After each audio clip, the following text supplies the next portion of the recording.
What's up, guys? This is Coach Grant with First Down Training, and today we're going to be talking about how to run a post versus off-man inside leverage, okay? So this is a common question that you guys ask a lot, and, I wanted to make a video on this and find some film to kind of help you guys out with this situation because this is a common question that I get asked, okay? So I hope this video gives you guys some value, but also, fellas, today only we are having a 50% off sale on our press release program. So 20 different press releases that you can use, drills to work those specific press releases, and the situation you're supposed to use it. So you're supposed to use it against this DB, this type of DB. So check out that very first link in the description, you guys. 50% off sale today only on a 45-minute long video. Once you have it, you own it for life. 20 press releases with specific drills. Link in the description. Let's get started. So when this DB is inside shade, right? So when he's inside shade, I got to run a post route. Most important thing is closing that cushion, okay? So the whole goal is to make him to think fade, obviously, but to try to step on those toes because you got to think like a DB number one, right? And this is something that you guys got to do constantly with film study. So when it's on the field, it's just second nature. Boom, I see that coverage. All right, let's go. So it's just a second nature. It's a habit.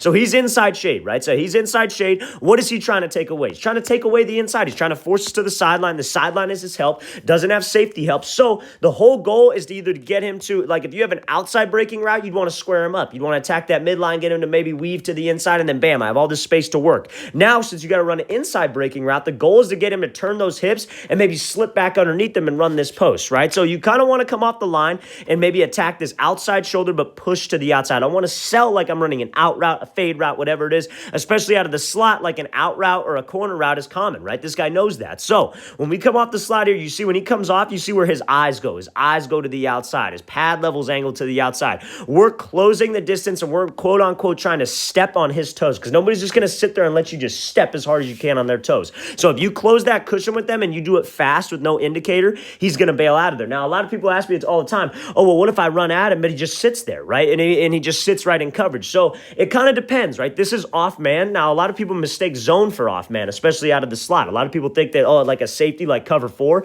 that's off man. It's not. That's straight up cover four, right? So he's going to be sitting there. It's kind of like man coverage because his eyes will get to you, but you guys got to know the coverage. You guys got to know the situation, right? So if it's true off man and you're going at him and you're going to step on those toes, his worst nightmare is getting beat deep. So make sure that you have good pad level and run at him. But another reason guys won't move is because you're not selling vertical. You're running at him, but you're doing it half-assed. You pop your chest up, you're chopping your feet. You're not getting him off there. You're not making him think vertical. So we got to make sure that my eyes go to the outside, pad level goes to the outside, and I stay in stride with my lower half. That's what's going to get him to turn those hips. Now, he goes with this rocker step right here. So you see how he gives this quick little one. He's selling like he's just going to the out. You see how he's committing his upper half, throws himself out wide, and you see how he's just putting the brakes on right here. He's actually stepping wide. He's actually bringing his body to the outside because that's where that DB should be looking. He should be looking at those hips. His eyes are a little bit high, which is going to get you every time in case you're a DB watching this. So it's a great job selling like I'm actually running an out route with this rocker step. It's real important. Close the cushion, step on his toes, get him to turn because the second he starts to turn is the second he starts to believe that it's vertical and he starts to turn those hips.